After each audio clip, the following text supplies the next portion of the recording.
Morning. મારે વિદેશ જવાનું છે. જ્યારે પણ હું દેશની બહાર જવાનું વિચારું ને ત્યારે પહેલો વિચાર શું આવે ખબર છે?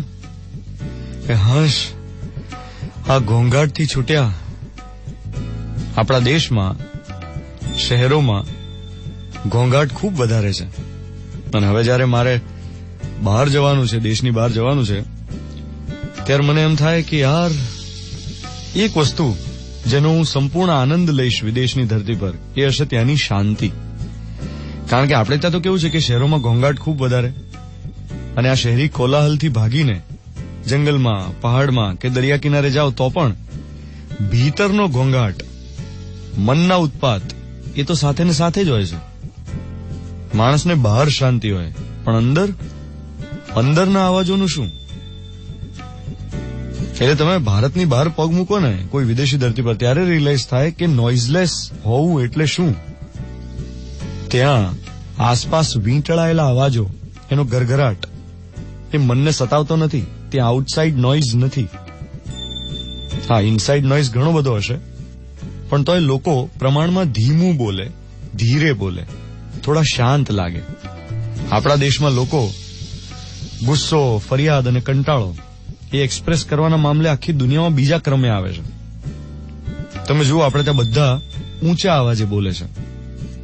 ધીમું અને શાંત બોલવા આપણે ટેવાયેલા નથી. કેમ? કારણ કે સામેવાળી વ્યક્તિને ધીમું સાંભળવાની ટેવ નથી. એટલે બધા ઊંચા અવાજે વાત કરતા એરપોર્ટ પર ગુજરાતીઓ તરત જ ઓળખાઈ જાય. કેમ? કારણ કે એકદમ શાંત એરપોર્ટ હોય, એમાં સૌથી ઊંચા અવાજે કોણ બોલતું હોય? ગુજરાતીઓ. અરે બાજુમાં જ ઉભા છીએ, કેમ આટલું જોર જોરથી બોલો છો? પણ ટેવ પડી ગઈ છે ને. અને ટેવ પડવા પાછળનું કારણ છે આપણી આસપાસનો ઘોંઘાટ. આપણને એમ લાગે છે કે આનથી ઊંચે બોલીશું ને તો જ સામેવાળાને સંભળાશે. એવું આપણા અર્ધ જાગૃત મને સ્વીકારી લીધું છે. એકચ્યુઅલી ન બોલીને પણ જાતને નિરખી શકાય એવી સમજણ આપણે કેળવી જ નથી. ન બોલીને પણ જાતને જોઈ શકાય. બાકી બેધ્યાનપણું, બહાવરાપણું, અધીરાઈ અને અજંપો આપણા વફાદાર સાથીઓ બનતા જાય છે. સતતના વિચારોની ચહેલ પહેલ આપણને હંફાવે છે, જાણે એક રેસ હોય. આપણે પહેલા કે વિચાર પહેલા.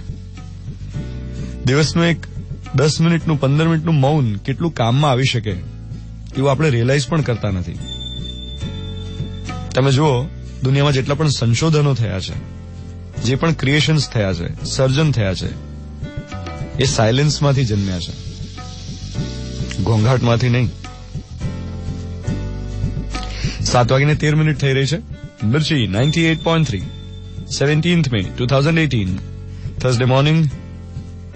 જેનું કામ જ છે બોલવાનું, એ મૌન વિશે વાત કરી રહ્યો છે. હું છું ધ્વનિત, તમારી સાથે. Good morning my dear.